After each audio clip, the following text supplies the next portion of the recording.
नमस्कार मित्रों, कहानी माला में आप सभी का पुनः स्वागत है।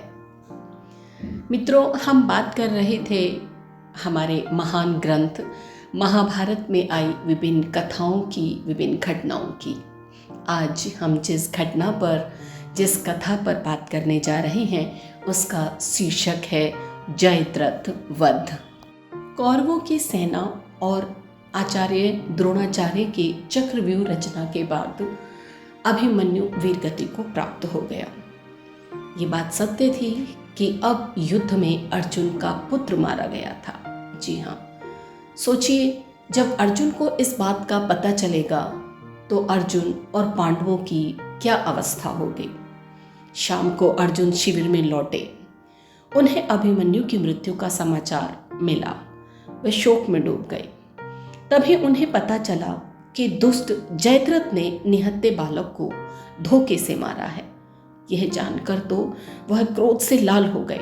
उनके नथुने फड़कने लगे और बोल उठे, मैं प्रतिज्ञा करता हूं कि कल सूरज डूबने से पहले अगर जयद्रथ को यमलोक ना भेज सका तो आत्मदाह कर लूंगा।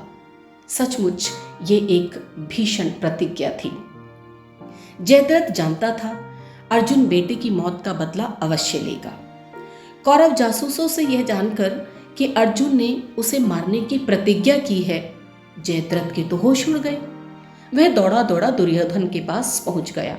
बोला, महाराज, अर्जुन ने कल सूर्यास्त से पहले मुझे मारने की प्रतिज्ञा की है।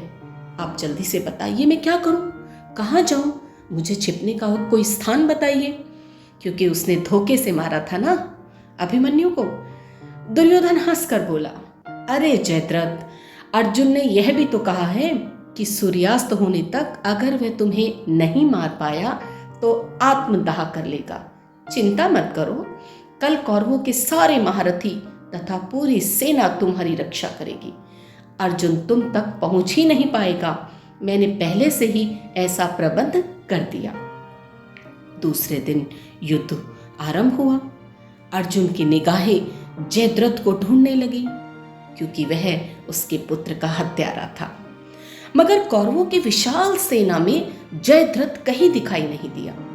यह देखकर अर्जुन थोड़ा निराश हो गया। अर्जुन को निराश होता देख श्री कृष्ण ने कहा, अर्जुन, आज जयद्रथ की रक्षा के लिए पूरी कौरव सेना एकजुट खड़ी है। उसी के बीच जयद्रथ छिपा है।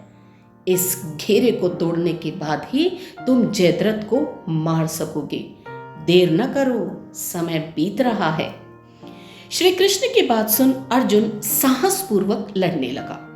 श्री कृष्ण कुशलता पूर्वक अर्जुन के रथ को चला रहे थे, पर द्रोणाचार्य की विकट व्यूह रचना के कारण सफलता अर्जुन से अभी भी दूर थी और धीरे धीरे शाम होने लगी। अभिमन्यु ही तो नहीं जानता था चक्रव्यूह तोड़ने का गुण। अर्जुन तो जानता था, उसे तो पता था कि चक्रव्यूह को कैसे तोड़ा जाता है। तो उसने श्री कृष्ण की बात सुनी। दिन ढल रहा था और वह आगे बढ़ता जा रहा था। रथ के घोड़े बुरी तरह घायल होकर थक गए। अर्जुन भी थक कर निराश हो रहा था। उन्होंने कुछ सोचकर अर्जुन से कहा, अर्जुन, घोड़े थक गए हैं, उनको थोड़ा विश्राम दिए बिना मैं इन्हें आगे नहीं बढ़ा सकता। अब तुम अपने बाणों से एक सुरक्षित घेरा बनाओ, जिससे शत्रुओं के आक्रमण से बचकर हम थोड़ा आराम करें। श्री कृष्ण ने अर्जुन को सलाह दी। श्री कृष्ण की बात सुन अर्जुन को बड़ा आश्चर्य हुआ। बोले, यदुपति, यह आप क्या कर रहे हैं? काम हुए बिना आराम कहाँ? आराम करने पर सूर्यास्त हो जाएगा। फिर बेटे के हत्यारे को मैं कैसे मार सकूंगा? मैं कैसे अपना प्रतिशोध ले पाऊंगा जयद्रथ से? सुनकर श्री कृष्ण हंस पड़े। अर्जुन, बिना आराम किए काम नहीं होगा, इसलिए जैसा कहता हूं वैसा ही करो। अभी सूर्यास्त होने में देर है। अर्जुन श्री कृष्ण की इस सलाह को मान गया। वह जानता था कि श्री कृष्ण की सलाह में अवश्य कोई बात छिपी है। अर्जुन को श्री कृष्ण की बात माननी ही पड़ी। बाणों से सुरक्षित घेरे में श्री कृष्ण ने घोड़ों को पानी पिलाया, थोड़ी मालिश की उनके घावों पर लेप लगाया। देखिए कितनी सुंदर बात है कि घोड़ों के घावों पर भी भगवान श्री कृष्ण लेप लगा रहे हैं। और उधर अर्जुन गांडीव धनुष को सिरहाने रखकर चिंता में डूब गए थे। थोड़ी देर बाद अर्जुन जब पुनः युद्ध के लिए तैयार हुए तो देखा सूर्यास्त होने में थोड़ी ही देर है। श्री कृष्ण ने निराशा भरे स्वर में कहा, अर्जुन, समय को देखते हुए जयद्रथ को मार पाना अब कठिन है, इसलिए तुम अपनी प्रतिज्ञा का दूसरा भाग पूरा करने की तैयारी करो। कहते हुए श्री कृष्ण ने अपना 5 जन्य शंख बजाकर युद्ध बंद करने की घोषणा की, ताकि सभी समझें कि सूर्यास्त हो गया। अर्जुन भी यह बात समझ न सका। उसे लगा, पता नहीं श्री कृष्ण यह क्या कर रहे हैं, यह क्यों कर रहे हैं। उधर कौरवों की सेना में खुशी की लहर दौड़ गई। कृपाचार्य, कृतवर्मा, अश्वत्थामा, द्रोणाचार्य और दुर्योधन के सुरक्षित घेरे में से जयद्रथ यह देखने के लिए बाहर निकला कि मुझे मारने की प्रतिज्ञा करने वाला अर्जुन अब स्वयं आत्मदाह की तैयारी कर रहा है या नहीं। आत्मदाह का अर्थ होता है अपने आप को अग्नि के हवाले कर देना, स्वयं को आग लगा लेना। अर्जुन ने धनुष बाण रख दिए थे। पास खड़े श्री कृष्ण जल्दी जल्दी लकड़ियों से चिता तैयार कर रहे थे। जयद्रथ को कौरवों की सेना के सामने खड़ा देख श्री कृष्ण ने हाथ की लकड़ी फेंक कर घोड़ों की रास संभाल ली।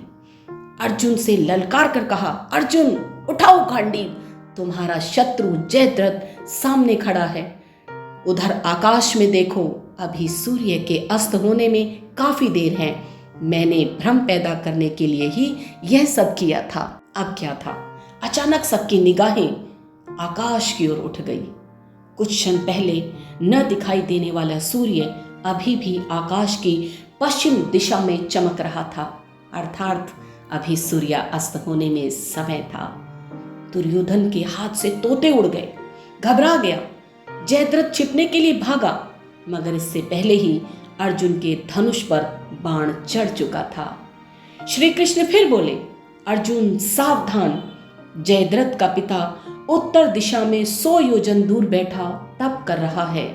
बाण इस गति और इस लक्ष्य से चलाना कि जयद्रथ का सिर उसके पिता की गोद में ही गिरे। अगर तुम्हारे बाण से कटकर जयद्रथ का सिर जमीन पर गिरा तो उसके पिता के शाप से तुम्हारे सिर के 100 टुकड़े हो जाएंगे, क्योंकि यह वरदान जयद्रथ को मिला था अपने पिता से कि उसके मारने वाला जो भी व्यक्ति होगा उसके 100 सिर के 100 टुकड़े हो जाएंगे।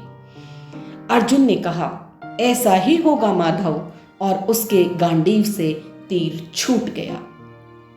उस तीर ने जयद्रथ का सिर काट डाला।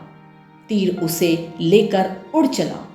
कटा हुआ सिर सीधे जयद्रथ के पिता की गोद में, जहां वह तपस्या कर रहा था, जाकर गिरा। चौंक कर जब वे उठे तो सिर भूमि पर गिर पड़ा और उनके स्वयं के सिर के ही 100 टुकड़े हो गए, क्योंकि यही वरदान तो उन्होंने अपने पुत्र को दिया था। शिविर में लौटने पर अर्जुन ने श्री कृष्ण से सूर्यास्त की इस माया के बारे में पूछा तो श्री कृष्ण ने कहा, जब बल से कार्य सिद्ध न हो, सोचने की बात है, जब बल से कार्य सिद्ध न हो तो कौशल से करना चाहिए, बुद्धिमत्ता से करना चाहिए। मैंने ही अपने योग बल से सूर्य पर आवरण डालकर अस्त होने की माया फैलाई थी। सूर्य अस्त हुआ ही नहीं था, माया के हटते ही वह फिर निकल आया। यह सुनकर अर्जुन का सिर श्री कृष्ण के प्रति श्रद्धा से झुक गया और उसे भी आत्मसंतोष हुआ कि आज उसने अपने पुत्र के बलिदान का बदला ले लिया था। धन्यवाद।